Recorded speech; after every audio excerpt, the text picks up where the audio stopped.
another dude from the city, a DJ. He basically was working with X initially, and he brought him to the Rough Riders. And, so that day was a powerful day. And just another day I want to say is when I brought X downtown to Manhattan to my personal place where I developed most of my hits. And I was with my partner at the time who had a lot of money. He had a brand new military type of Hummer, the metal one. And we fucked around in that DMX drive.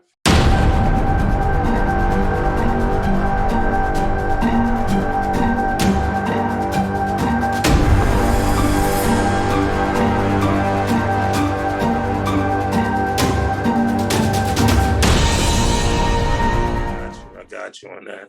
Yeah, man, I can't wait. I want to get some of our hoodies. I want to get a couple of them so I can really turn up on some of these videos. Oh yeah. Yeah, I'm gonna put my background up because like I said, I got everything. There's no reason for me not to. Like I plan on really going in. Like they've been ready. Like when what you getting ready to unleash is going to be insane. I'm telling you, get ready and be ready because there's a zone when, just like you, I know you have this zone too.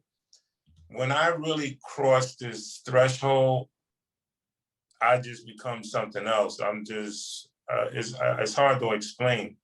And ever since we did the first video, I've had that feeling like, yo, fuck this, go in and bomb this shit, man. Like, let these motherfuckers know what time it really is. You know what I mean? Yeah. Yes. What's up, Dury? What's up, man? Hey, man. Everything is, well, in my language, what's up? The devil's time is up. The Illuminati's time. Never ask me what's up, because I can go into a whole thing of what's up. False religion is up. Fake gangsters is up.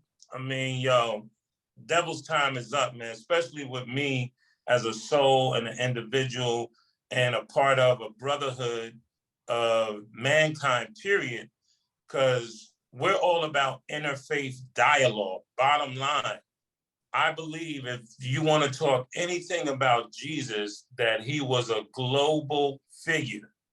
He went to many lands.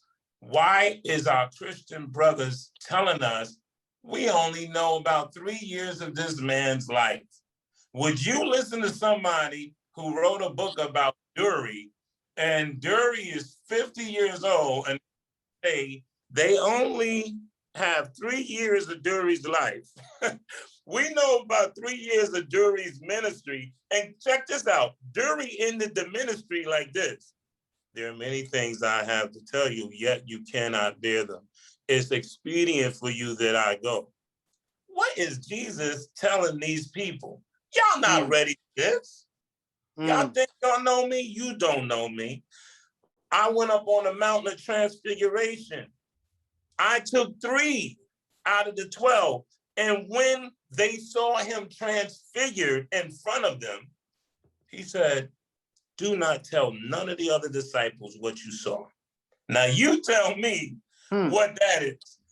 Do not tell them. You 3 are my elite 3. I'm showing you the real, the next level. They not ready for it. So guess what? I'm not even going to teach it to them. And guess what? It's expedient for them that I go because they can't bear what I have to tell them. You know why? Because he was trying to tell them straight up. I came to my own receive me not. But to those of them that do receive me or did receive me, I give the power to be the sons of God, the Elohim. This man, Jesus, is telling folks, yo, they want to make this into a religion. I came to my own. I came to other Elohims. I came to other Christ-like beings that think they're human, that have been lied to by the church, the Illuminati, the Vatican, all these fake powers that make you think that you're a rapper, make me think that I work at McDonald's. It's all one big sham. The war has never been over. It's still going on. And we're going to blow this shit apart so we can really, really, for once and all, y'all want to tell me about a Messiah that up to 12 years old, y'all had his, after 12, he disappeared. And you want to claim him in one region of the world when there's evidence he went to India. There's evidence he is the Buddha. He's not a Buddha. When they talking about Buddha, you better know who they really talking about. When they talking about all these other figures in Tibet, in Japan, and China, they talking about that same deity being. So where was he for 18 years? You tell me. Y'all know a little bit about him from the manger to 12. Then he popped up at 30, which is a Masonic symbol, that from 30 to 33, he so-called dies. His ministry, he preaches and then his ministry is over. You got to open your eyes and your ears, man. Let's face it. We're being told the greatest story ever told. It's basically a children's story, a watered down children's story of how you control the world. And you put good, God-fearing, God-loving humans, which I'm sorry to tell you, good is not enough. Good is not good in God's eyesight. It's not about being good. That's another false thing. Oh, good. Yeah, good. Okay. Let me just dispel one more little thing and then I'll just back off because I don't want to be too aggressive, but I want to keep it real with my brothers. Look, the Bible says that there was war in heaven. Right. Let's take a second. There was war in heaven. Michael, Elohim, the head of the Elohim, which the book of Hebrews says Jesus is the Prince of Peace. And Michael or Melchizedek, read Hebrews 7. It says Melchizedek, King of Salem, who is telling you has no mother, no father, no beginning of days, nor end of days. Who is Melchizedek? The Christians don't even recognize who Melchizedek is. And it's such a much bigger truth when it talks about who's able to loose the 7 seals. Yo, they don't want it with none of this, Dewey. They've lied from the beginning. They've lied from the end. They've told their greatest story, crucifixion. They've given you a cross fiction, a fictionalized story of the real truth, so that within your very love for God, you're deceived. Within your very passion for humans, you're deceived. And forget about what they tried to do to hip hop culture, but what they didn't, their miscalculation, Dury, was me and you. Their miscalculation was that within hip hop, God would send the United Nations of Hip Hop Ministry. And that's what you get. And you're getting the real raw dog truth, no lies, no false, truth is truth, man. We don't care where it comes from. Everybody has a truth. Everybody has a culture that needs to be expressed on this planet, because you can't embrace life from other planets, or, if you want to call it, celestial life. It kills me how people talk about going to heaven, and then they want to act like heaven is some kind of fictitious place where there's a gate and you go there and God is just letting people in. And you have to die to go there, though. You have to die. You have to totally die to get there. But it says Enoch went there.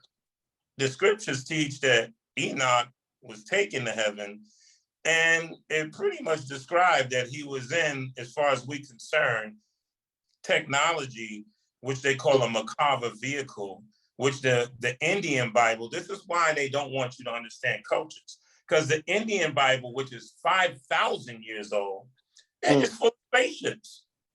It's full of truth. Hitler was so smart, he went and studied the Merkava vehicles out of the Hindu Bible because it was full of spaceships and it was full of information about weapons of mass destruction, the Elohim, these they call them demigods, but what they were trying to drive home is that none of these books mean anything without you. You're just as important as Jesus or any figure because we're part of the all. God is not, see, I'm trying to get out of this so I can let my brothers talk, but God is not a being. He's not, see, this is where, and I heard my man, T.D. Jakes, salute to the great man of God. I respect what he teaches. I heard T.D. Jakes basically saying God lives in eternity and man lives in time, which is true. And what he was really describing is what it's all about. I know that man understands because I hear him all the time saying, oh, well, it's not about religion. And he's like, it's about, first of all, your body is where God lives, your temple. It says that God hid his treasure in man. I mean, let's face it, man, we are sons and daughters of the Elohim. That's what Jesus' ministry was all about. And when you trace it all the way back, it goes right to the Anunnaki. It made me realize, and I know so much on the subject, like, I was like, even in the Bible, we all were taught that Abraham, it says, Abraham, know for surety that your seed will be a stranger in a land that is not theirs, and they will be persecuted and enslaved and all that. But after that, I'll come and I'll judge that nation. And Abraham was told that his seed would be multitudes. Well, what do you think we have? Once again, Abraham is a Chaldean. Abraham is the father of Judaism, Christianity, and Islam, okay? And Abraham, he's noted throughout history, all of these religions claim that he started their whole movement. His lineage gave birth to Jesus. His lineage gave birth to Muhammad. His lineage gave birth to the Judaism religion. The three major religions, which probably 7 billion people are caught up in. But guess what? He's from Sumeria. Why aren't they getting to the root that Jesus has to be of Sumerian blood if he came from Abraham? Because they tell you Abraham's from Chaldea, of the land of Ur. And guess what? I love this secret. I love this because this really hurts my Christian brothers, their points. It kind of takes away some of their points that they're able to sell their little fictionalized storytelling. This really hurts right here. And I'll just break it down real quick because I know Brian loves when I get into the zone a little bit and just talk a little crazy, but with truth. The number one thing the Christians have been able to sell the world, and this is what makes them a global power, is that all men are born in sin and shaped in iniquity. Why? Why, Pastor? Because every man came from Adam. We're going to disprove that right now. So even if you do think I'm a nut job, I'm a different kind of nut. I'm going to show you why I'm a different kind of nut. It's real simple. You go back to Genesis and the story, it says Adam and Eve had Cain and Abel. Now the Christians teach that all men came from them. Okay, cool.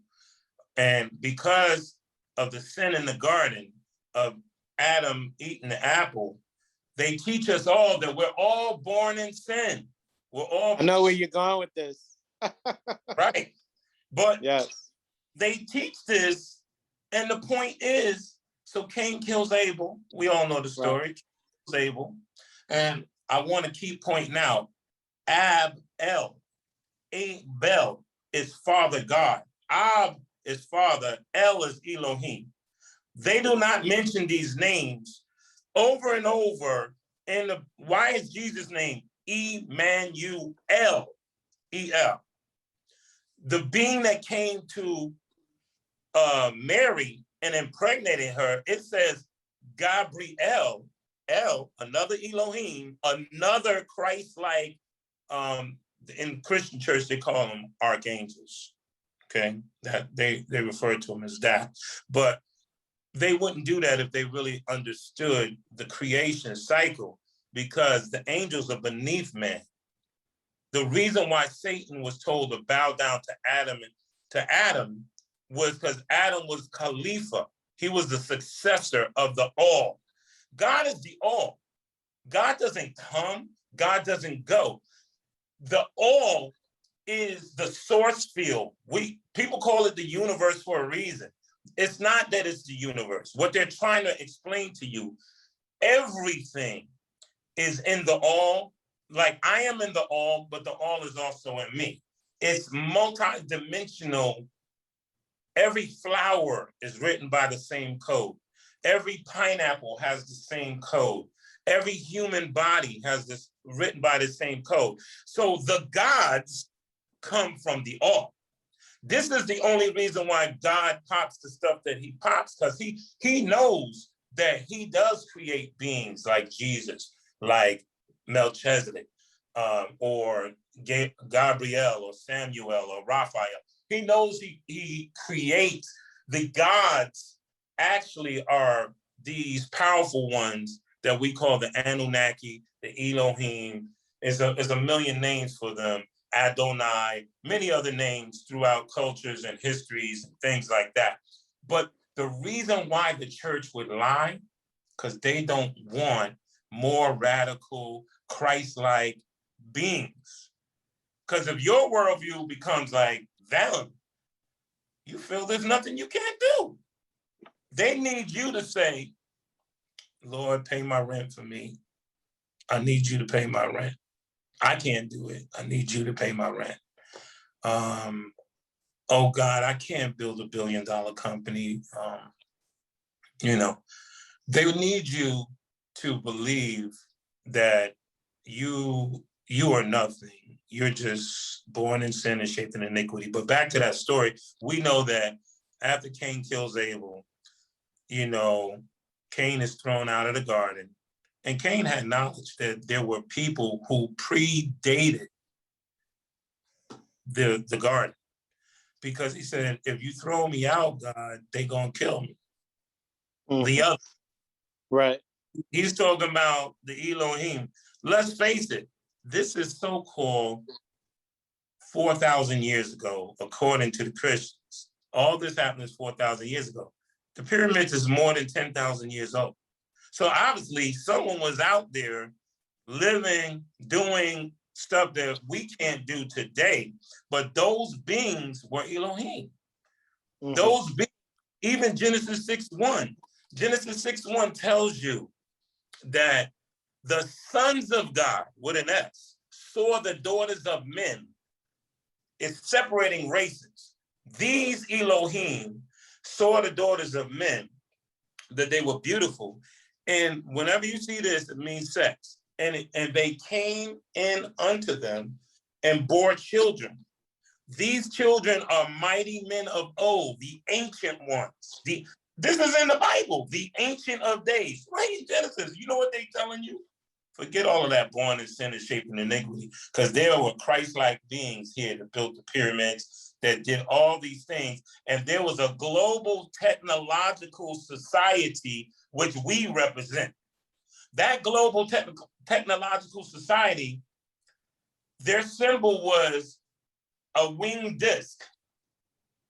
It looked like a sun, a glowing disc, which we would call a spaceship, and it had wings. The same symbol on a Bentley truck today, or Bentley. Everyone took the wings and they made their logo out of it. Okay? Mm-hmm.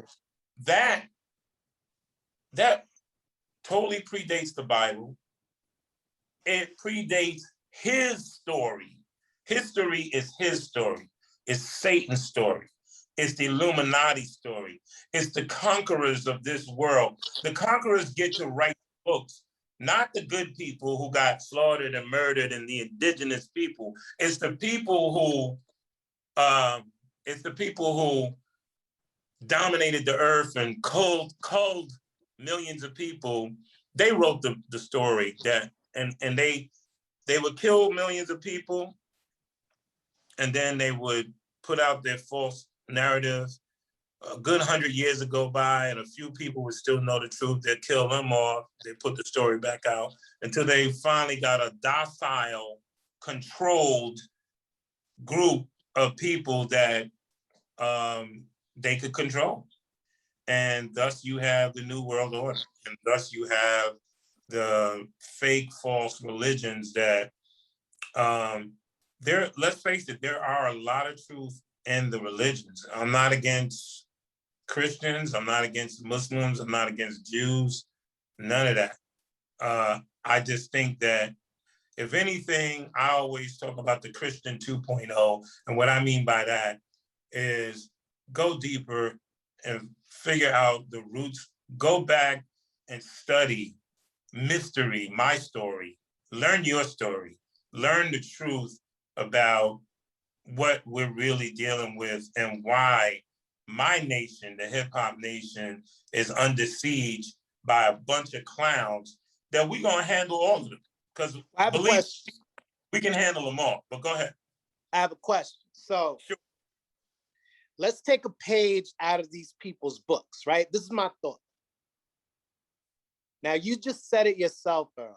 You said that, I guess they go through the generations of people who speak the truth. They seize them, they kill them. Then there are other people who may have had the truth passed on to them, who now know the truth in a new generation, and now they're giving that information out. They seek out, they destroy those people as well. Why can't we take a page out of that book, and these people who have the stronghold on this governing force in the world, why can't we just take those certain people out, and now we prevail, now we start ruling? Like, are there any plans to do something like that? Should we even be talking about stuff like this? Yeah, it's happening, Dury. The reason why the world, like, this is going to go into a little bit of a longer story, but the reason why the world is like it is because Satan knows he only has a certain amount of time. And that there's a reason, because they already, like, this is going to sound completely crazy. This has happened so many times. This is not new. When you go back to Genesis again, it says, be fruitful. This is God talking. Be fruitful, multiply, replenish the earth. Replenish. Refill it. So what is God saying? Oh, it was filled before. Yes. Now we're doing a new experiment. We're trying to correct certain things because the gods, these powerful ones that had technology that, you know, whether you know it or not, the Egyptians had the sun as their symbol with the winged disc, just like to this day. If you watch Ancient Aliens or anyone, they'll tell you, every continent, every major part of the planet all had the same symbol, a winged disc. Sometimes it had a man in the disc holding what they call a shem, a circle. This one symbol was all over the entire world. And they're baffled, like, how could this be? The world wasn't connected. There were no planes. There were no, why are you lying? Right on the pyramid text walls, there's planes, there's helicopters, there's speedboats on the pyramid wall. That's why they don't want you to know. They want to control. They want you to be like, oh, I'm Christian. I don't talk to Muslims. I don't talk to Hindus. I don't talk to Zoroastrians. I don't know why, because there's bits of truth that could wake you up to how deep the rabbit hole goes. And believe me, we haven't even scratched the surface of anything about the rabbit hole. You know, the rabbit hole is serious. It goes for thousands and thousands of years. It goes to different beings who, I mean, we don't even know that certain, like the Mayans, for example, they go into the jungles, South America, and they see the Mayan temples. Everything is intact. These incredible pyramids. You know what? They broke down the pyramid wall inside the pyramid, and guess what they saw inside? The king was sitting inside of a, let's call it a spaceship. This is facts. You can look it up yourself. They broke down the Mayan wall, and the king was inside of what looked like a flying machine. He had his foot on a pedal. Clearly, it's a machine. You can see that it can fly. These are things that there's nothing to research. So this man had the power of flight.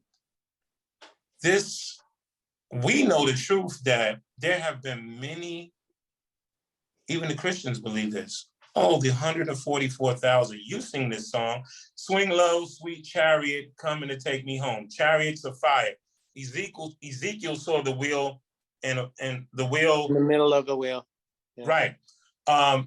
Revelations 21, it says, and I, John, saw the new Jerusalem, the city of peace, descending from heaven, and God is on it. This is in your Bible today.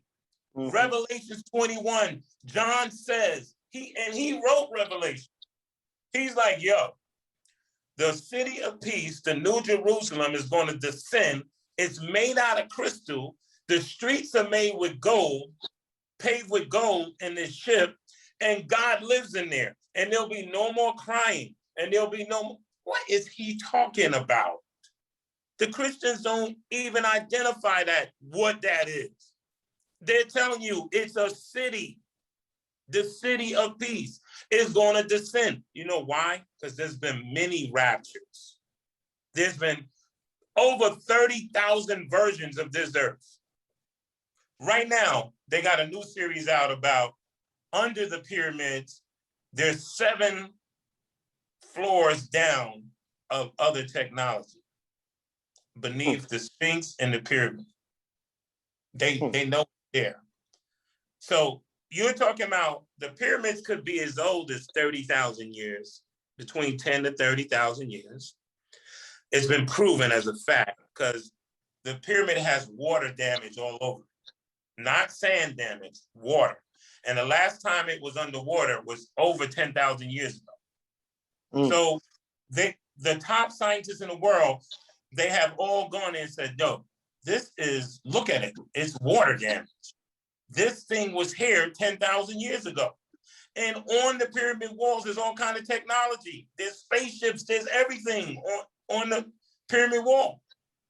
And as far as we know, their symbol of the sun with the wings, the bishops were so jealous because Egypt controlled the entire world. And Egypt was tied to Samaria that they had to come up with a false story. So in 325 AD, Constantine, the emperor, just out of nowhere, and I hate to say this, but it's true, they just out of nowhere, and this is where it really gets ugly. There was no story about Jesus. There was no Mary. There was none of these stories existed. And they just came up with the whole Christian story in 325 AD. The Catholic Church did that. And the reason why they did it, Catholic is cat holistic. They're talking about the knowledge of the Sphinx, which within that Sphinx, there's ancient knowledge that goes back to the Sumerians and these all types of beings that existed on this planet and that were coming and going. And the Egyptians never worshiped the sun, nor did the Sumerians. The sun is a portal. NASA says it now. NASA, you can Google when we get off the phone, just type in NASA holes in the sun. Just type that, holes in the sun. It's going to come up that the sun is not what they're telling us. That sun in the sky, the Vatican has telescopes pointing at that sun 24 hours a day, 7 days a week, watching extraterrestrials go back and forth through the sun.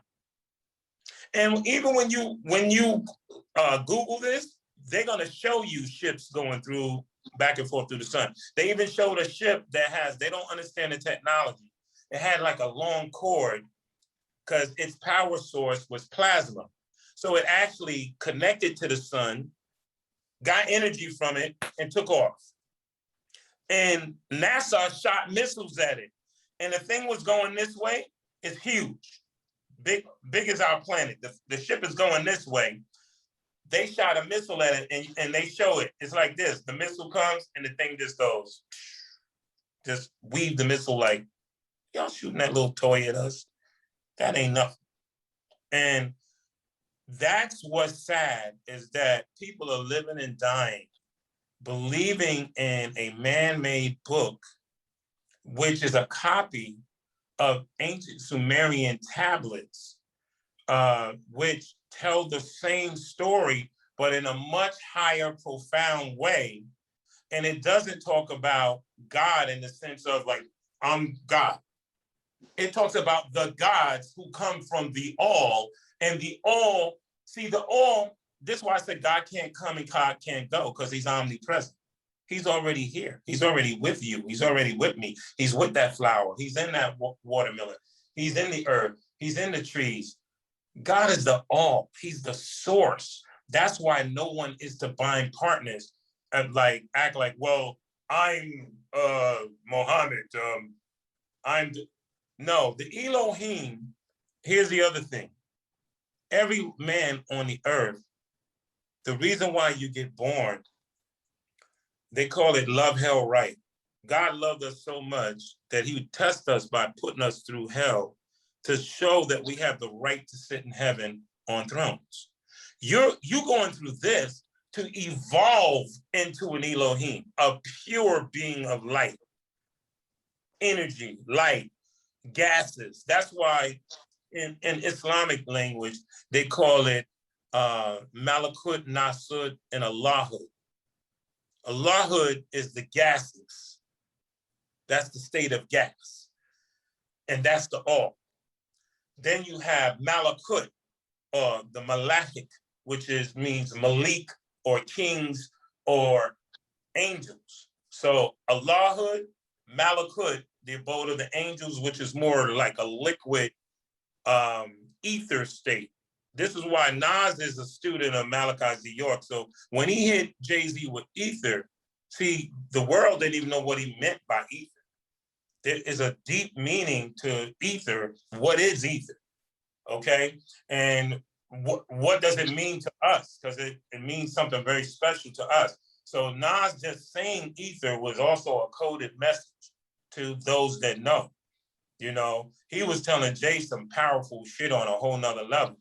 He never really got into, okay, yeah, the name of the song is Ether, and he bodied Jay with it, right?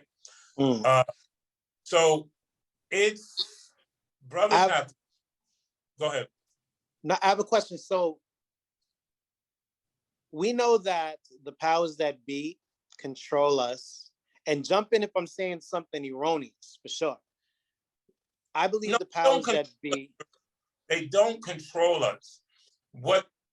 It's like Satan has always done this. Satan is just a trickster that basically your very fear.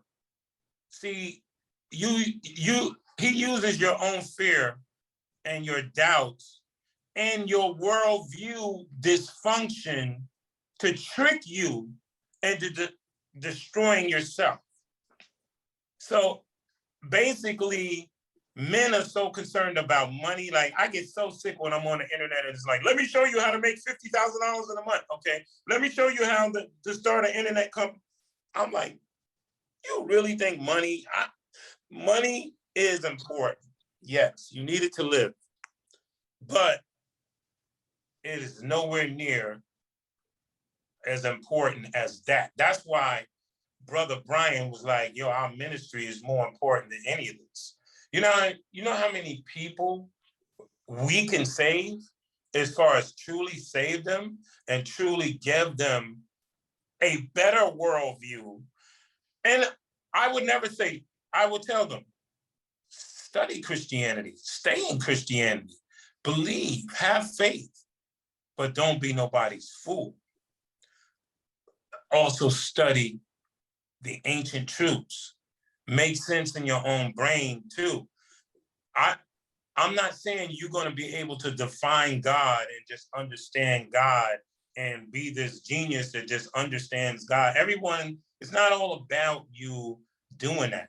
Some people can find their peace in Islam. Some people can find their peace in Buddhism. Some can find it in another Rastafarian. That may work for you, but that doesn't mean that's why God has this big world with black men and white men and pink men and black men with blue eyes and blonde hair. And he obviously wants us to know about each other. And that's all the Quran says. God made it from one, the Sumerian Anunnaki bloodline. And from there, all tribes, he said, he turned us into Uben or tribes that we would know about each other. Because believe me, many civilizations have been taken off this planet in ships, and it's going to happen again. Your church is singing about it.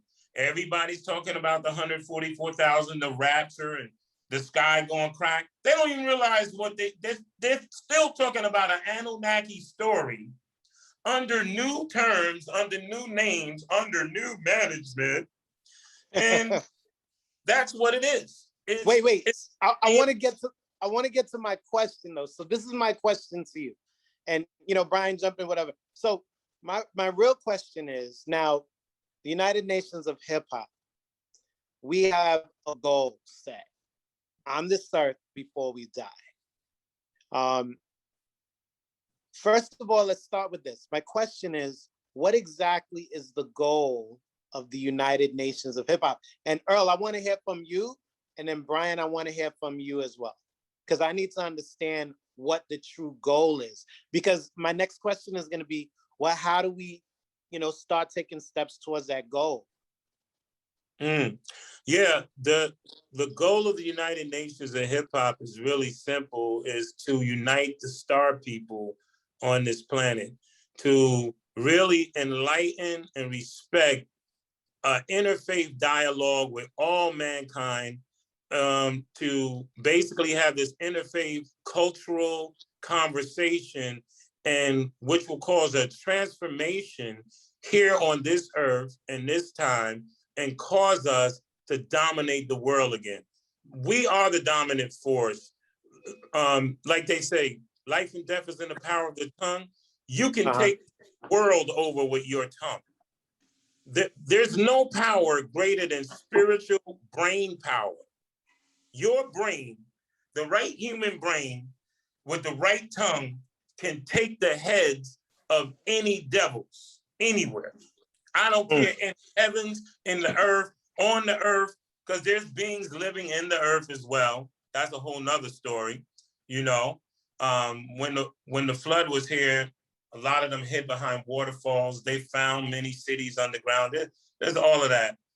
Look, this planet has probably easily 1,000,000 years of history of all kinds of Elohims coming here, all kinds of Anunnakis, all kinds of, it's simple. Like I made a joke. Hey, last time I was like, Dury, if I take a piece of bread and white bread and I put water on it and I put it in a little sandwich bag and throw it out in the sun, and then I go back a week later to be all molded, meaning I created life. Life, there was no life. It was a dead piece of bread. Now it's mold. Basically, beings take shape. It's so simple. If you're born on a water planet, you may look like a reptilian. You may have a tail. You may have gills. Even us, when in Genesis, it talks about the ships hovering over the water, because it says, and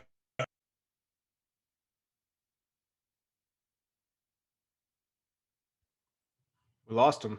Can you hear me? Whoa. Yeah. Let me text him real quick. He was right in the middle of talking. He was getting on something hot too. Yeah. Oh man. Let me just text him real quick.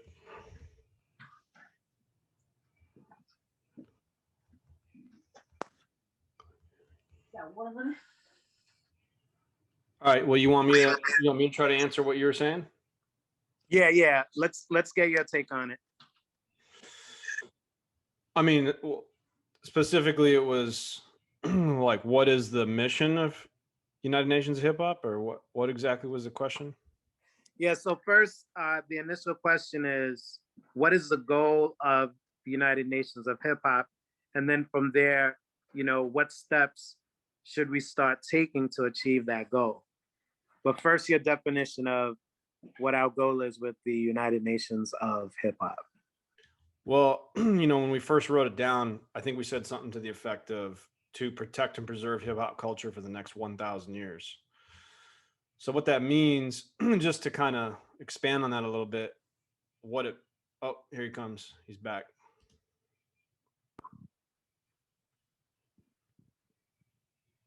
hey, gentlemen. Hey, Earl, what's up? Hey, Dury, I was going to blame you. I was like, my phone died. It was dying. The screen went black a few times. I thought you were doing something. I was like, oh, Dury's doing something. So, and then all of a sudden it went black. I can't deal with it. It's crazy. And I'm study going in. After the phone went black, I talked for like maybe a minute. Then I was like, look, oh, man. Me and Brian was like, man, just when you were getting hot, it happened. Believe me, Dury, I told Brian knows this is, I'll be honest, I'm on like a 2 right now.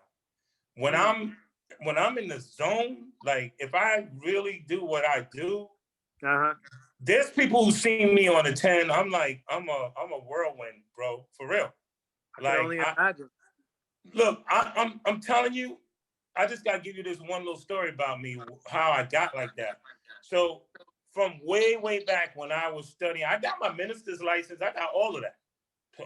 With Dr. York, he was no dummy. Malachai York, you had to study certain amount of years just to get I got a doctorate in divinity from him. So we ain't no joke. I got my certificates right in there. Someone want to check me? Yeah, I didn't go to your college. I went to the Holy Tabernacle Ministries under Dr. York, but I also was studying every culture, every religion, identifying with everybody and understanding their truth. Wait, Earl, I have to ask for the audience, who is this Dr. York that keeps popping up in conversation? Like, what's the significance of this person? Who is it? Okay. This is something, it's a long story, but Dr. York is the master teacher as far as in every 25,000 years, our history is renewed as Elohim. The Quran says it, the Bible talks about it. Every 25,000 years, new scriptures are written. This is stuff that the Christians don't even identify because their story breaks down because of some of the little things we pointed out, like how they try to act like all men were born after Adam. Come on, get that out of here. Anyone knows better than that. And even those little things we pointed out shows you that we're not all born in sin and shaped in iniquity. You can't tell me I'm born in sin and then just say, oh, I'm God's son. But it's cool to say Jesus paid it all, and I can go with that one too. I don't want anyone to think we're not shooting down religions or Christianity. We're just trying to broaden their view, as well as I respect everybody's religion. I don't go to people like, yo, you're wrong, man. Let me tell you about this. No, I don't do that. what I'm saying is our worldview can help sharpen your story, the very story that you believe in. You can stay believing in that. You can stay within that, but don't reject other truth, because obviously Jesus disappeared for 18 years. He was somewhere. And those that know, knows he was in the pyramids. He went to the mystery schools. He studied mystical knowledge with the Essenes. John the Baptist was an Essene. Jesus is an Essene. There's a Bible called the Essene Gospel of Truth. This is a whole Bible. And in that Bible, it tells a whole different story. Christians don't even talk about it, but it's real. So is And, Malachi York 25,000 years later, like the new version of, is that where you were going with it? He is the Melchizedek of our time, which means the wisest man spiritually, the wisest man time. That's why I said we evolve into Elohims. We're first, like, let's face it. Let me break it down this way. Dury, the Bible says, surely there are two angels that follow you all the days of your life. There's on this side, let's say you have your negative and then you have your positive, right? And so man has a lower nature and a higher nature. You don't have to look for the devil, some fake devil with a red suit out in the world killing people and causing havoc. You know what it is? It's man's lower nature. It's within you.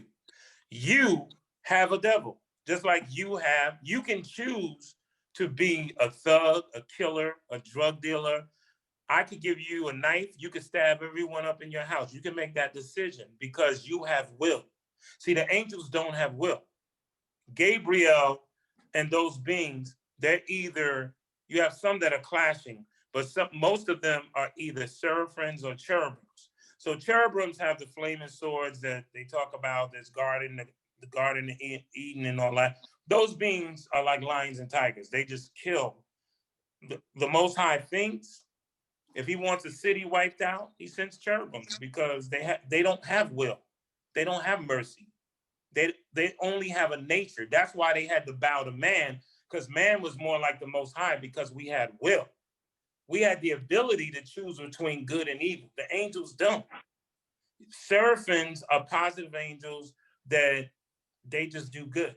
They worship all the time, right? They're the worshipers. They're like the saints.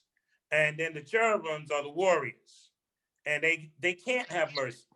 So even if Dury was on God's hit list and God wanted your whole family wiped out, so what? Your little 3-month-old baby is sitting here looking all innocent, off with her head or his head, if the cherubims came, because they just do the will. They do the will of God. Man has the ability to choose between, good and evil. So the lower nature and man, the lower nature, and I don't mean to say like you have a devil, but let's face it. The reason why Jesus said, "Get behind me, Satan," because if any being was able to make Jesus become angry, like if you notice, Moses, when he came off the mountain and so-called everybody was dancing around naked, Moses had the power of the Elohim. It says it right in the scriptures. It says, "Behold, I have made you an Elohim." You can go to your Bible right now. It's talking to Moses, and God tells Moses, "Behold, I have made you an Elohim." They didn't change the language in the scriptures. I made you an Elohim unto the Pharaoh, a God, is what he's telling Moses. And once you have the power of the Elohim and this worldview and this knowledge, when Moses came down with the 10 Commandments, he killed a whole bunch of people because he had power. He came down and he was so pissed, like, "Oh, y'all gonna wild out like this? I just left y'all. I'm up." First of all, Moses is on top of a mountain. He told the people, "Don't come close to the mountain because God said if you do, you'll die." Talking about, once again, the mountain is covered with a cloud. The cloud is turning red in different colors because it's once again a ship. It's technology. And on top of this mountain it says Moses goes up into this cloud and he sits face to face with God. This is in the Bible. Sits face to face with God in this cloud. And it says it was rumbling like thunder and changing colors and lights, and the people were scared and all that. And then Moses finally comes back down with the light of God on his face, and they was dancing naked around the calf, and he killed a whole bunch of them. That's why he wasn't allowed to cross over into the promised land, because he took the power of Elohim. He had blood on his hands? Yeah. And he just, you can't use, this is why the Illuminati gets destroyed every time. And it's happened. They've gone by many different names throughout the millennials and the different worlds. The world lives, it reaches technology, and then it's destroyed. It lives, reaches technology, is destroyed. And all technology is wiped out, buried, things like that, because there's been many, many versions of this world. And it's just this is kind of like they're waiting for us to reach that maturity to exist in in my Father's house. There's many mansions, there's many planets, there's many life forms, there's many worlds. Come on, you're not looking up at all those stars and billions of planets and want to believe that we are alone. That is the dumbest. What do they say? Split a piece of wood and I am there. Lift up a rock, there I am also. Lift up a rock, you see little bugs moving and microorganisms. God is letting you know I am the all. Go to the bottom of the sea, all the way to the bottom of the ocean, I'm there. Go into outer space, I'm there. Go here, go. It's all us, man. We just look different depending on the climate, the environment, the planet, the time. Look, there are places, let's face it, that have 1 million, 10 million years of technology on us. So if Dury came from a world that had 10 million years of your planet developed way faster, 10 million years before us, y'all could be standing right in front of us, invisible. We wouldn't even know you're there. Because look at how far we've come just because of Wi-Fi, satellites. Now we can make calls around the world. I'm looking at you on a little flat screen called a phone. Come on. We didn't have this stuff 20 years ago. We couldn't fly 100-something years ago. Now we got jets. Now we got, you have to understand. So we're flying again in human history. That's right. But everything is being rediscovered. Everything, all this stuff, look, they lie and lie and lie, man, and they screw up. But, it's kind of like, that's the way it's meant to be, because you have certain old souls that are born, and reborn on this planet. Like I said before, I'm not selling nobody on reincarnation and all that, but the fact is, energy cannot be destroyed. And even your Bible tells you, you either go to heaven forever or you go to hell forever. This is what they tell you. So obviously, someone believes your soul is eternal, because they wouldn't say, well, Earl, after you die, it's not over. If you were bad, you're going to hell. Right. Now, wait. And then they act like you're going to hell forever. Okay. And then they'll be like, or if you were good, you're going to heaven forever. So someone believes that energy cannot be destroyed, and that we are not humans, that we are souls that live in bodies, and our bodies take shape, form, color, vibrational frequency according to the world that we evolve on. So there are some beings who have 7 suns on their planet. So they got 7 simultaneous seasons going on. There are some planets that have 3 suns. So think about what they're dealing with, the type of information and science that they're dealing with. But again, we can all, we can look crazy. I'm sorry. We, some of us, things like this make you sound crazy and look crazy to certain people, but it's okay because I'm not trying to change anybody, but those who want to know more and those that want to know have answers that your soul and your being will tell you what's true. Like, let's face it, no one, not one person, not one in the Bible have they found their grave. Not one. They claim Jesus was 2,000 years ago. Look, this is their story. 2,000 years ago, a man named Jesus was here. They had a whole system. They had burial stuff, and he disappeared. And none of his family, none of the prophets, they don't have anybody's bones. But 10,000 years ago, all of the prophets and the pharaohs they got all their bodies. They got all the Sumerians. They got all the Egyptians. They got all the Mayans from 20, 30,000 years ago. We got to wake up and stop letting somebody tell you a children's story. Go tell that to my 1-year-old and I'll straighten her out by the time she's 5. Right. Go tell my daughter about Satan Claus that you call Santa. Go tell her about that, the man in the red suit. Go tell her about that, and then I'll clean her up later. You can do that. Because it's all a bunch of, it's based on some truth. There are powerful spiritual principles in every religion. And there's a lot of nonsense and buffoonery in a lot of these things as well. And we just have to deal with it as it comes. I study So, all the scriptures. I respect every religion, uh, but I'm not getting away from my truth.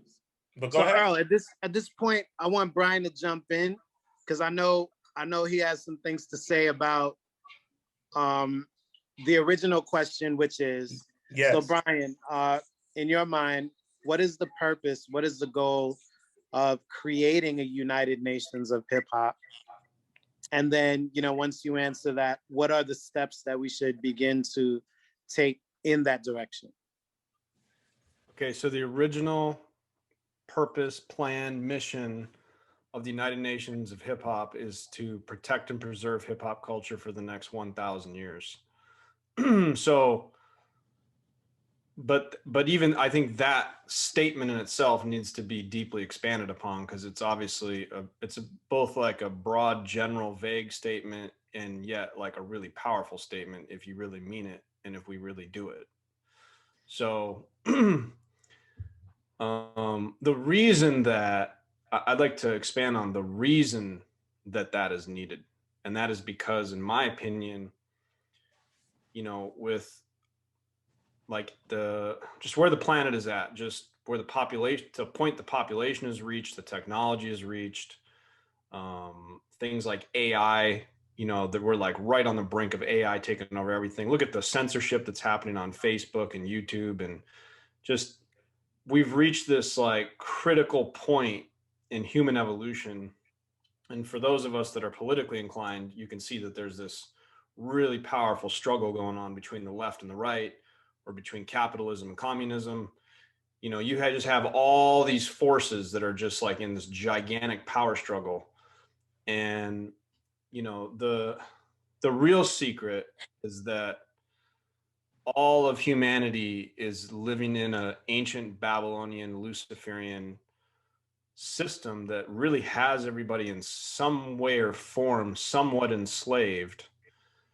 And so really that it's like this conundrum that humanity is in is really as simple as the art of storytelling. Act 1 introduce the character or characters. Act 2 introduce the problem, the challenge to be overcome, and Act 3 the resolution. So this is the human story on planet Earth in this moment. The human story on planet Earth in this moment is we've been put in this conundrum where we've been brainwashed, lied to, separated, many cultures, many religions, many languages. We're very confused, and that's on purpose. And and now that we're reaching a critical mass with biological warfare, political, issues, environmental issues, AI, nuclear weapons, like, there's just so many variables that are at play. And Vaccines. exactly, biological warfare. Yeah, yeah. Biological warfare. So, and here's the thing, like we all know, we were sold, you know, in America, if you really bought into what was the American experiment supposed to be, what made America unique, what made America the most powerful nation in the world, what are these values, what are these principles? The irony is that I think that there was a deep lie cooked into these higher truths that we were superficially sold in terms of what, American freedom was supposed to look like, the Bill of Rights, where all men are created equal, all these kind of things. These ideals we must like reach for and live up to as a species. Humanity as a whole, has to achieve this. But obviously there was a paradox, and the country was started out as all men are created equal, but we had slavery, so that made no sense. And that took 100 years to do something, like dramatically do something about it, and fight a civil war over it, which also has many more dimensions to it, and other things were going on. That's somewhat of a superficial thing that was going on, but in the end it did abolish slavery. Then another 100 years, civil rights, and into today. So the irony is that this country is at a critical point. We've never been more divided. We've never been more free, yet we've also never been more enslaved. And even the people who seem free are actually extremely enslaved, but most of them don't realize it. So I think that there's sort of like a poetic justice in the descendants of slaves bringing hip hop culture, freedom of expression, using sound and the communication of truth, at a soul level to liberate oneself and unify the whole planet, because pop culture is being driven by hip hop culture. So, and this is for those of us who are old enough to have seen this happen. It was like we didn't know in 1990 that this was going to be this big. We didn't know when they were trying to, there were congressional hearings to try to silence the freedom of speech in hip hop, and NWA had "fuck the police" out and all that. We didn't know what direction it was going to go. The powers that be were still super powerful, and they easily could have just shut it down, and we wouldn't even be here right now. But somehow it broke through. It became mainstream. It became corporate. Became global. So this is like the most powerful force on the planet right now, and in many ways it's stagnating. It was hijacked pretty early on by the Illuminati and rerouted into like a selfish, narcissistic, destructive, materialistic force, which is also why they were happy to make it go mainstream. They want that dimension of it to go mainstream. And look at our culture. It's become very vain and materialistic, and everyone's got plastic surgery, and everyone's worshiping all the wrong things. And so the reality is the birth of hip hop was born in a pure righteous moment, and with cleaner intent, and that was later hijacked. So the purpose of the United Nations of hip hop is to reinvigorate that original higher conscious tone that it originally had. In the beginning, there was all these conscious people like the Malachai Yorks, other teachers like that, the 5%ers, Nation of Islam.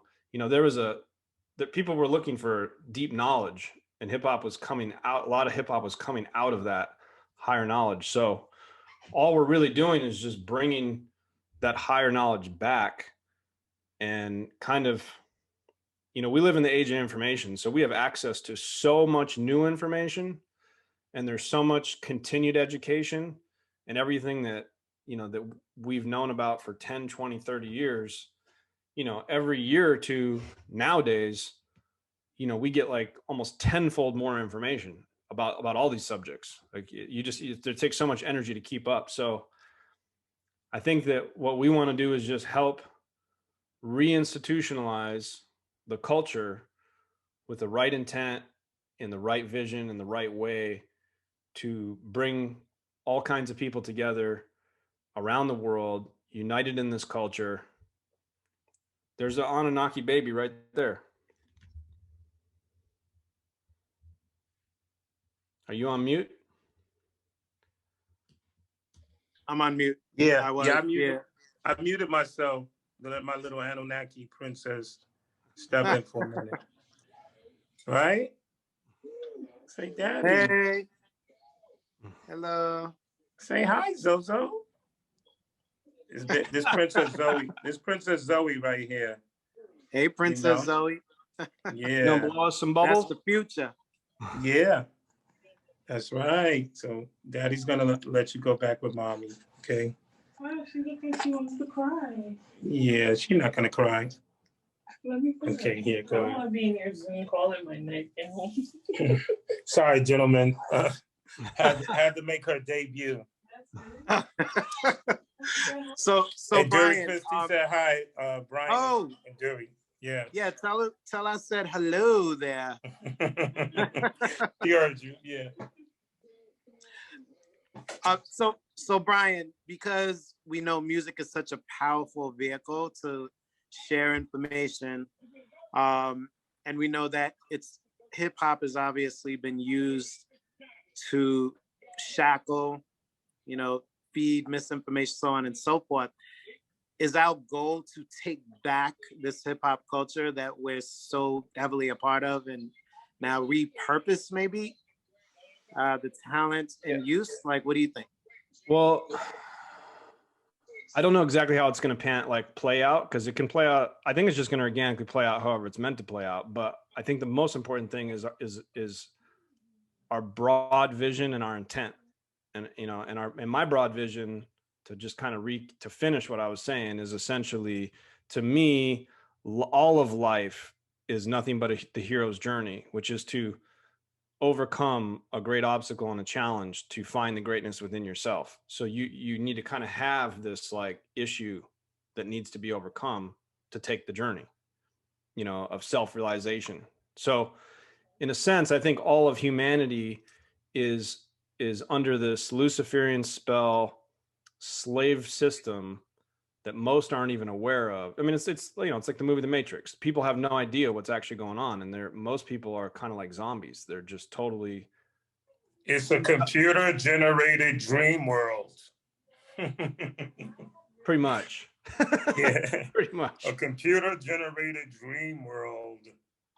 Yes, Jerry. Yeah, and we're just at like this peak moment where that hero's journey. There's a hero's journey that hip hop culture, all of hip hop culture, is basically it's an expression of people overcoming struggle. The struggle is what sets up the environment for hip hop culture to have been born out of. So hip hop culture is just the epitome of the hero's journey, which is really the journey of every human, which is to overcome challenge and overcome oppression, to overcome like a great force that's trying to lie and trick and deceive you. It's a very spiritual like story, really. I mean, it's like the spiritual story that everything really is. Yes, it's our Jacob's ladder. How we go, man's lower nature goes to its higher nature. That hero's journey is also an internal journey of how we build character, how we serve humanity bigger and better through these challenges that we overcome. And ultimately, we overcome our own lower nature and we choose that higher path and that higher road. So, yes. Is there I any? And I Jump think in, just, Brian, go ahead. Yeah. Just to just expand on what he's saying a little bit, the Jacob's ladder concept, which you can metaphorically translate into something that comes from Hinduism, which is like the chakra system, which are the different levels of consciousness, you know, from the lower to the higher, 7 main levels. And, you know, the root chakra has to deal with basically like survival, like your basic needs, like survival, housing, clothes, food, you know, basic needs. And, you know, you kind of have to attain a certain amount of financial stability to take care of those basic needs, right? I feel like hip hop culture, I feel like the like season that hip hop culture has mostly been in for the last 30 years is somewhat of an expression of that. It's taking extreme poverty and going to extreme financial abundance. You know, that's basically the rags to riches thing that every rapper's doing. You're watching, you know, that's the journey you see every rapper go on. The rags to the American dream, the rags to riches dream. But all that really does is get you to the first level. There's still so many more levels. So even if you get your money right, it's like, okay, well, great. So you got that figured out. But now there's still 6 more levels to go through. And I think that, you know, this is sort of, I think, part of what we're trying to, I think we need to kind of create a framework and a path for this to help this evolution, you know, kind of like giving really the structure for the whole thing. Like, here's really the entire roadmap to ultimate liberation, freedom, and self-realization, which a lot of it has to do with knowing who you actually are and where we actually come from and what the hell is actually going on. You can't really get, you can only get so far if you're being lied to and your entire worldview is based on a lie and you don't really realize who you really are, where you come from, and what is actually going on. And that's where a lot of the stuff Earl's been talking about. It's like there's a deeper truth behind every religion in the world, and there's a lot of hidden history going on, and that the manipulation of that is what is oppressing everybody. Everybody getting these half truths is keeping everybody in a box and keeping everybody from realizing who you really are, where you're really going, and what's really happening. Is there any scenario during our lifetime where we actually win? Or is this just an ongoing struggle until the next generation comes in? No, there is. And that, to be honest, the truth is it actually starts, like on this call, it starts with the 3 of us, because we ourselves have to become masters of self-realization, self-awareness, you know, realizing your fullest, highest expression of self. We have to do that work ourselves, as does everybody else, you know, on the planet. Everybody's here to do that. But if we want to try to help facilitate a framework for hip hop culture to unite in this mission under, then the most important thing we can do is to perfect that within ourselves, you know, because we have to lead by example. We have to walk the walk. You know, we can't just talk about it. We've got to actualize ourselves.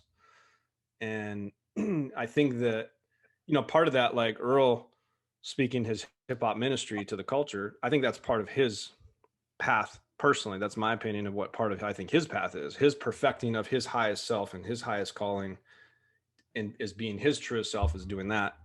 As is certain dimensions of that are that's what mine is. And I think similar to you, I think you have a destiny, Dury. Obviously, you've been a major part of the culture the whole time. And I can feel in you that you have this burning desire to push the culture through the next doorway into, like, what is the bigger point? What's the biggest point of why this whole thing ever happened in the first place? I think, you know, that it's stagnated to a point. You know, the culture's only come so far, and it's lacking that spiritual depth that it was originally born in. And we've just basically gone as far in that opposite extreme. You know, we've gone as far into vanity and material, you know, material gain for the sake of material gain and nothing else, power for the sake of power. It's peaked at exemplifying, you know, sort of just like the vain, shallow, Luciferian qualities that it can accomplish doing. And so at this point, it's like, all right, we've learned this lesson and made this error. Now what?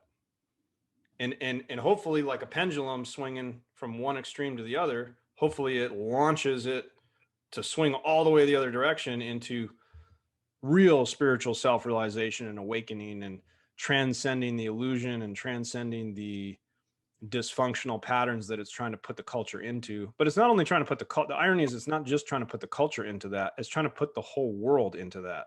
And it's using the culture as a vehicle to put the world into a trance. So, that's a spell that people from the culture have to break. Leaders within the culture have to take the responsibility to break that. And I think that's something that is probably on the shoulders of Earl, having kind of ridden on that razor's edge of being there from day one at the birth of the culture, near many of the giants, near many of the peak moments of the culture, but he was always holding that deep spiritual knowledge, which put him in this, like, it's like it kept him encapsulated in this bubble where it's like putting a seed in the soil, and the winter comes over and the seed just sits there, and then one day the spring comes and it thaws out, and suddenly the seed can sprout and germinate, and it comes out. And I feel like something like that, in my opinion, something like that is going on in Earl. He had the spiritual knowledge. He was right there next to all the giants, from the birth of the culture to the climax of it in the 90s and early 2000s. But he was encapsulating and holding that spiritual energy and awareness while the whole thing was hijacked by the Illuminati. While it was hijacked by like the opposite principles, he was lying dormant. But now the winter is coming to an end and spring is here because the people are ready for spiritual awakening.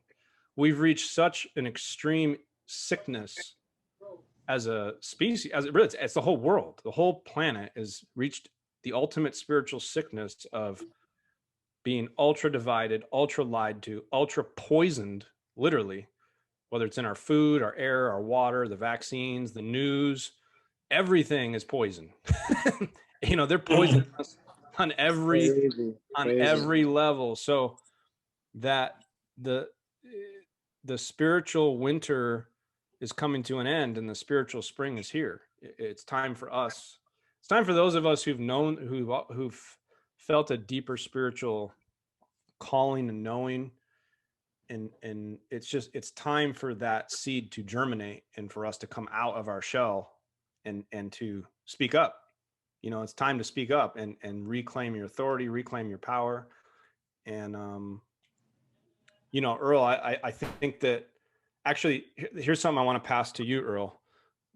I would love to, because we wanted to try to make sure we got this in at some point, because DMX obviously passed a couple days ago, and Earl was there. I mean, from Rough Riders' earliest beginnings. He already told us a story about the locks and how that all happened. But I'd really love to hear just whatever you think relates to the things we're talking about in terms of DMX's journey, Malachai York. Just I don't really know the timetables of like when were you studying under Dr. York. When were you developing all these artists in Yonkers? Like, I don't really know your timetable of when these events happen, but I'd love to just hear anything that you got to say about how that went down. Anything I do with Malachai York or DMX or any of that, just how does that all relate to each other in this moment?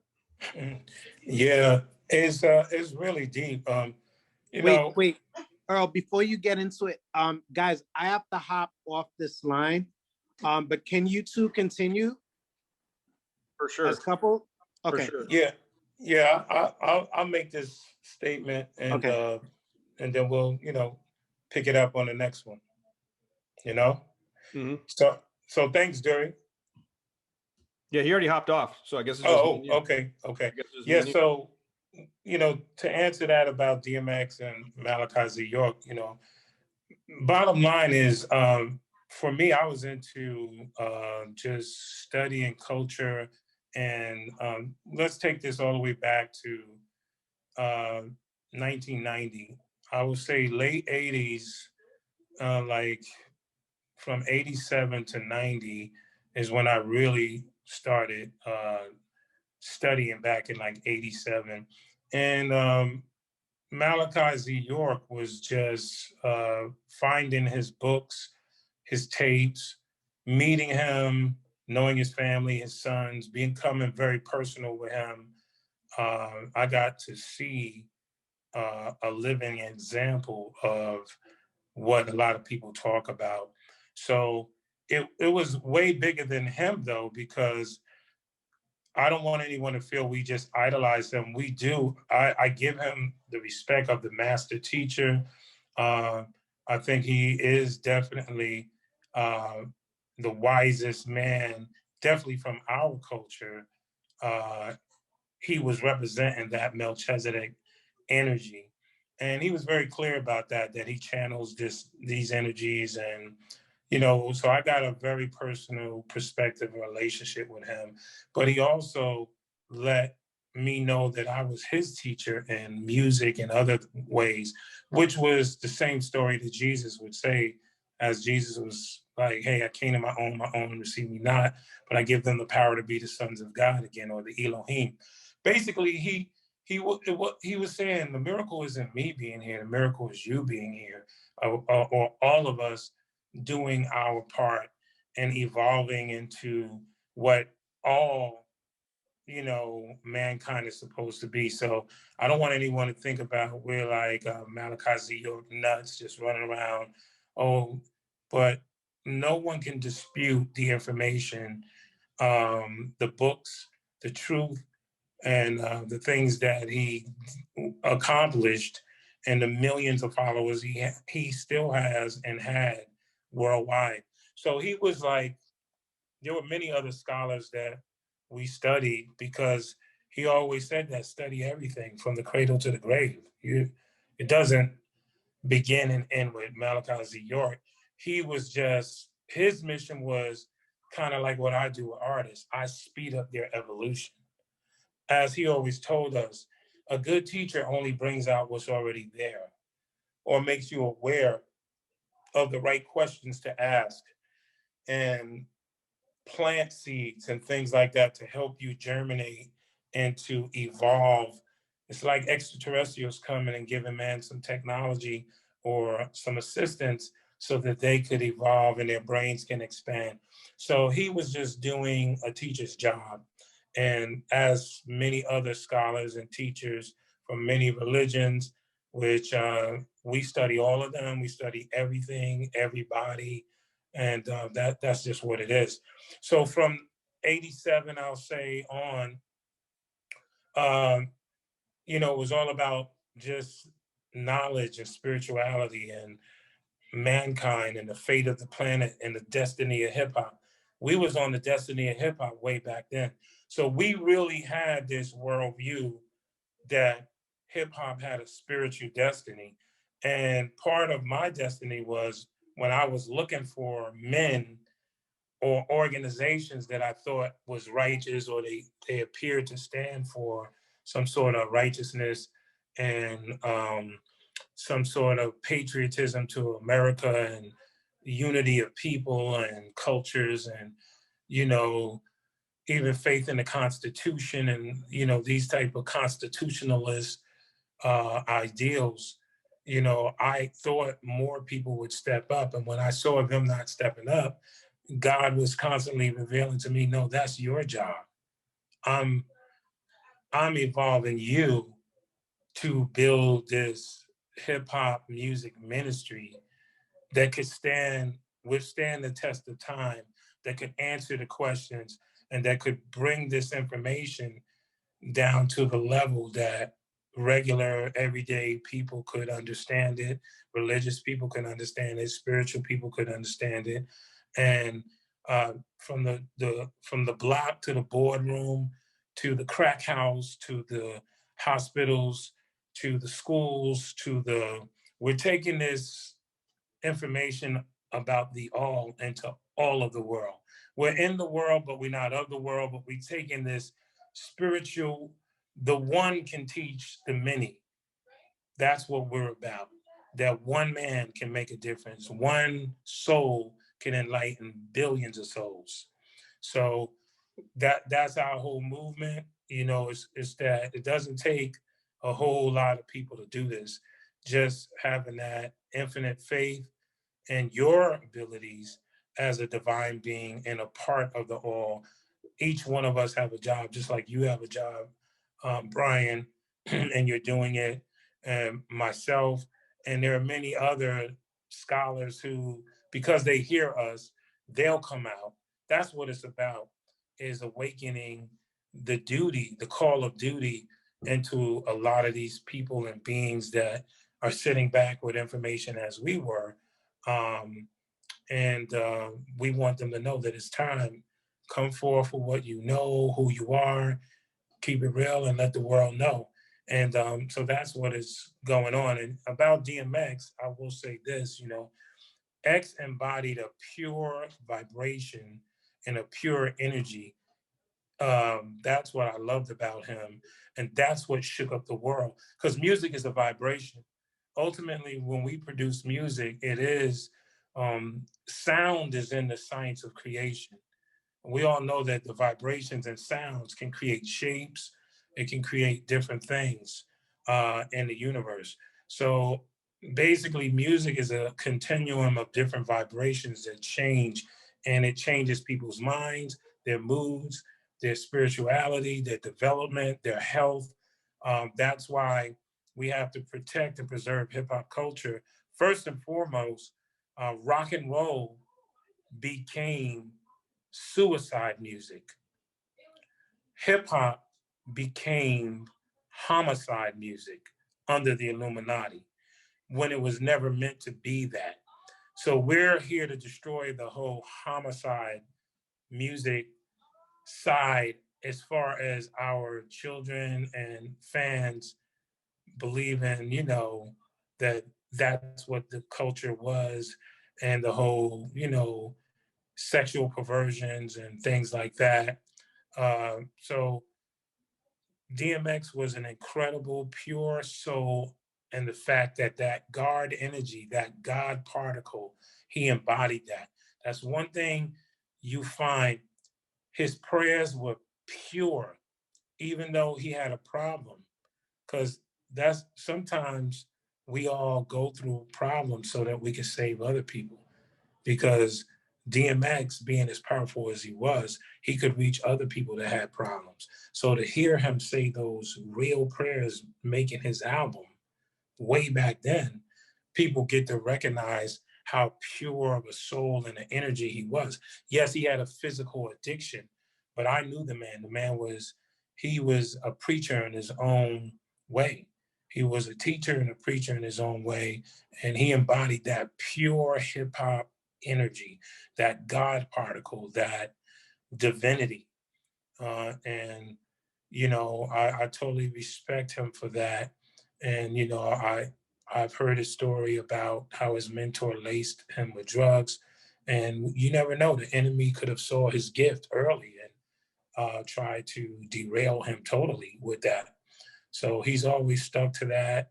And I want to give him his respect as a legend, someone who built uh, an incredible career, even though he had these great afflictions and problems. He never stopped praying. He never stopped teaching. He never stopped reaching people. Every album, there's a prayer or something, and where he's talking how he's ready to meet God. So he was on that hero's journey and on that spiritual journey, regardless to what we may think about his drug addiction problem. And it's just like for all of us. I don't point the finger at somebody because they may have a weakness that I don't have. I have certain weaknesses. We all have weaknesses, but men sharpen men. And that's what the United Nations and Hip Hop Ministry is about. It's about energy. It's about enlightening each other. And it's about how, yes, you can make a difference. Yes, you can use your platform. You, no matter who you are, where you are, you could use your following, your platform, your celebrity, your voice, your passion to help humanity out of this hole. It's happened before. It's going to be overtaken again. I'm very excited to see that it's happening, and on every level, from the political arena, the presidential arenas, the health, spirituality, educational, technology, ancient to the present. It's just incredible what's going to take place on this planet, and it's a great time to be alive. I have no fear of anything or anybody, and I'm excited to step up into my purpose in this world, and as well as many others. And that's what the United Nations and hip hop is about, to help people reach their highest, truest expression of themselves, and to be purpose driven, and also to get in God's purpose, whatever God dreamed when He created us or gave birth to us, or gave us life. There was a blessing and giftings. And once you figure out who you are and what your gifts are, you can tap into that. And that's what we want to help people do. We want to create a global government of gifted people who use their powers to help less fortunate people and to do incredible exploits, on earth as humans, as divine humans, and just keep it moving like that. So yeah, Brian, I appreciate your time, man, and I hope that some of the things we both shared, the audience enjoys it, and they need to send us some questions, and we will answer them for sure. Well, I want to ask you, what's your most powerful memory with DMX? Wow, it's so many, but it's two of them that come to mind. One time he came to my house, and it's crazy. He came to my house, and there was a bunch of rappers in there. Everybody was, getting on the track because I didn't realize it, but I had already started building the United Nations of hip hop back then in a subliminal spiritual way because, I was a dope rapper. I knew it. I felt I was one of the best in the world at the time. And I basically gave my best tracks to the culture. I made these incredible records, and I would put 20 rappers from Yonkers. Everybody in the city was on the record. And man, X came in there and blew down the record, man. He just destroyed it out of nowhere. And it that that day I knew he was something special because everyone else was rapping, but he had an energy, a presence, and a force that he embodied. It wasn't just, it was vibrational. It was multidimensional. Like he was just raw energy, and that I felt was pure. And I felt that energy, when people listen to music and lyrics and vibrations and tones, uh, they can feel that truth, that power. And I think that's what his voice was, and his whole gift to the culture was he could embody that pure energy, that hood culture, that hood energy, unadulterated power.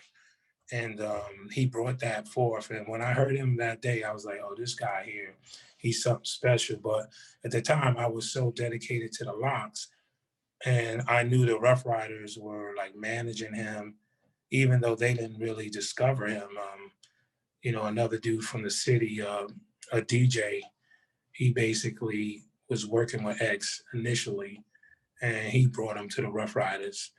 And, so that day was a powerful day. And just another day I want to say is when I brought X downtown to Manhattan to my personal place where I developed most of my hits. And I was with my partner at the time who had a lot of money.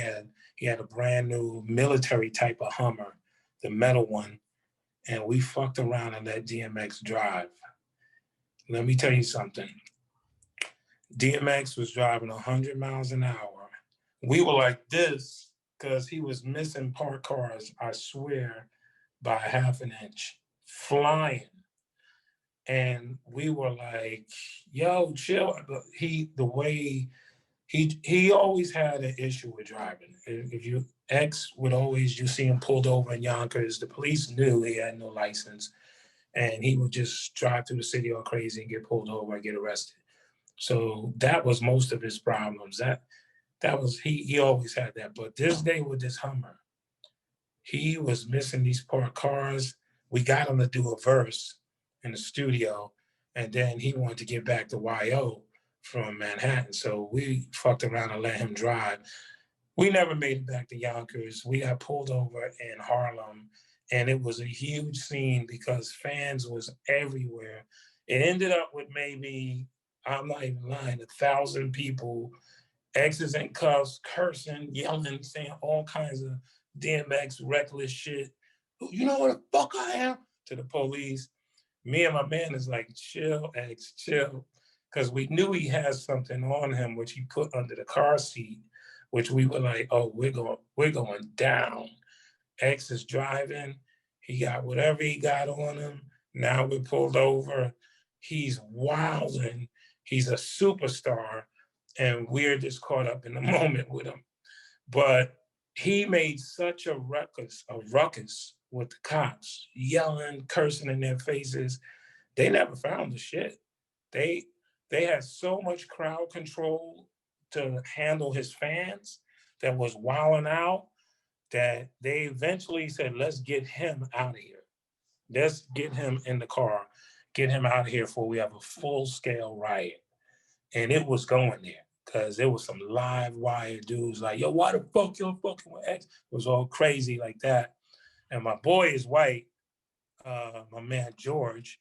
He's white. He got a lot of money. His father is a big time businessman. So they looking at me and him like, who are you guys? What are you doing with him? And we hit him with all the executive talk. And hey, we just was doing a record with him. We just recorded him. We hit play in the car. We bumping the record, and the crowd was going crazy. Oh, new DMX, new DMX, and it was a amazing situation to that I really enjoyed being just that part of his life because he kept it real. Whenever whenever he interacted with the police, he didn't turn down. He turned up more. He turned up more. He got even more, or more. The Dark Man came out. So that was like a real crazy memory of him, and I salute him for being real, being who he is. He was what he was. He is what he is. And if you know X, you know what you're gonna get. That's one thing about him. You knew he had a little problem, but you knew what you got when you got DMX. And just like his fans know, you got that raw ground zero hip hop. Yes, yes, indeed. Mm-hmm. So what we can wrap up here in a second. I know it's getting late for you, but what year originally, I don't you don't need to get too much into this if you're getting tired too, but um you were originally saying when you started studying with Malachi York was in like 87.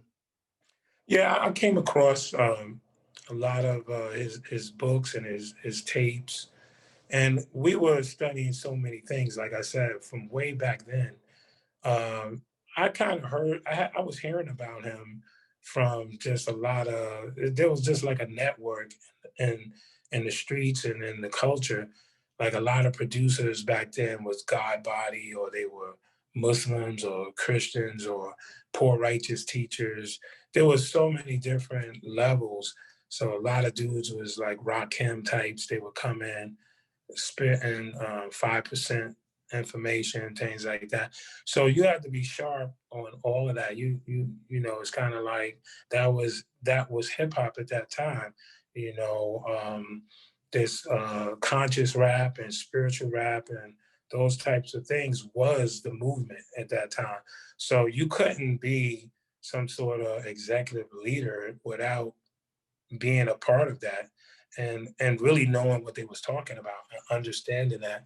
And obviously it engulfed you and everybody else that was around. So you had to understand every type of artist. So I just think around 87 is when I started really like looking at what Malachai York was teaching as Imam Isa. He has a lot of names because it was each name represents a different level. He was just teaching information on different levels, different systems, different religions. Because, like he said, I came to teach people what they think they want so they could learn to ask questions to learn what I really came to teach, because I didn't come to teach religion. So, for all your folks that want to try to demonize that man or you want to believe the lies, I know that man personally, and it's not true. That man was really the real deal. And that's why they had to take him out. That's why the Illuminati forces really came after him, because they heard him worldwide. They heard him worldwide, loud and clear. They heard some things he taught that no one has ever taught.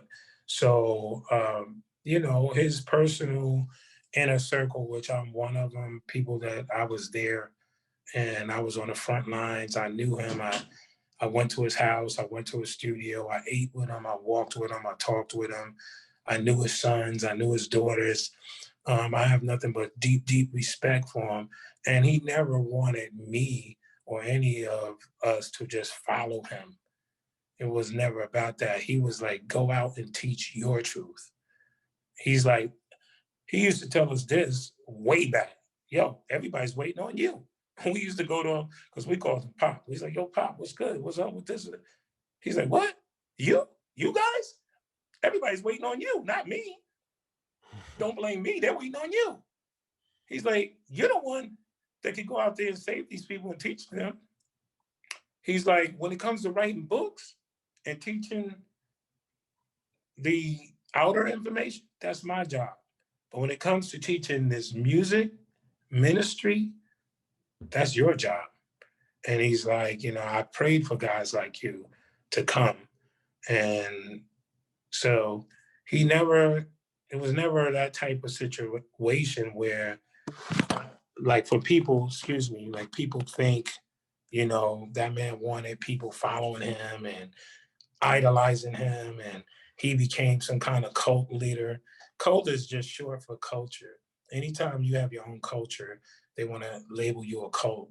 And basically, he, in a sense, was going after the hip hop nation. Jay-Z, Jazzo, Nas, Andre 3000, Queen Latifah, many more people. Like, I don't want to put everybody's out there, but they were all everybody. Tribe Called Quest, mostly anyone that you knew back then. 90s hip hop was all Dr. York. Everybody was a student of his. Don't let nobody fool you. Everybody studied him. And it wasn't, like I said, it was because hip hop had that mandate that you have knowledge of self. So when a great teacher comes and we saw him defeat almost every type of ideology out there through his question and answer series. So we knew, okay, you know, it was like, truth is truth. This man is bombing. Like, people ask him stupid questions and they got these incredible answers, which he turned those sessions into the True Light tapes, which actually transcended around the world. And it was really, a lot of it was directed at the hip hop culture and reaching these artist ministers, which my group was called Sun, Moon, and Star. It was three of us. And he used to call us the triad because we had a certain vibration. And so he respected us as teachers within the hip hop culture. So I think he began to personally mentor us and guide us and give us little jewels besides the books and the tapes. And he would always encourage us to study everyone and everybody and don't believe no one, not even him. He said, don't believe what I say, do your research, study. So I just salute him as a great leader, a teacher, and a guide to help us transform into what we were meant to be. And he always said, I came here to speed up your evolution. You guys are on the right stuff already without me, but I came to help you grow. And let's face it, his books, his teachings, his question and answers, his loving and giving spirit as more like a father figure, and really enlightening so many men, women, children, and this, the stuff he did, it sped up the development of all of us so we could better do our jobs. So that's what we salute him for. We salute him for that. And like I said, we stand on the shoulders of a lot of other scholars and teachers as well. But I'm not going, just because they arrested him and they came up with this bunch of nonsense about him. They couldn't break his teachings. They couldn't break his books. They couldn't find any scholar to defeat what he was teaching in any way. It's never happened. So they had to get him up out of here, and they utilized inside people to get him out of here because he was preparing too many artists and different types of thinkers and people thinking outside of the box. He was developing too many successful type of minds. So they knew we got to lock him up, throw away the key, or try to keep him out of society until we get our plan and agenda around hip hop culture, where we can own it. Something that came, it's a multi-billion-dollar global business that they can't control it. They could never control it. So, shout out to Black Eagle, Pops, wherever you are. We hold it down. We respect you. And nothing will ever change that. Nothing will ever change the truth in the books and in the True Light tapes, or your ministries, or the Ancient Egyptian Order, which I'm a part of, the Sons of the Green Light, the Sufi Order, which I'm a part of. All those things is forever. That's what 1,000 Years Hip Hop is born out of, that commitment, and like any true divine being, our orders are die on your post. Die on your post if you have to die, because we don't have to die. He also taught us that stop thinking you have to die just because you're a human, and just try to evolve that thinking. You don't have to just die. So that's my answers for today, my brother. All right, I'll let you go. I know it's getting late there. You're like, it's gonna be midnight in an hour here, so. Yeah. All right, man. All right. You want hip hop? Y'all already know what it is. Y'all need to subscribe and check us out. This ain't nothing. Right now, we just warming it up for the world.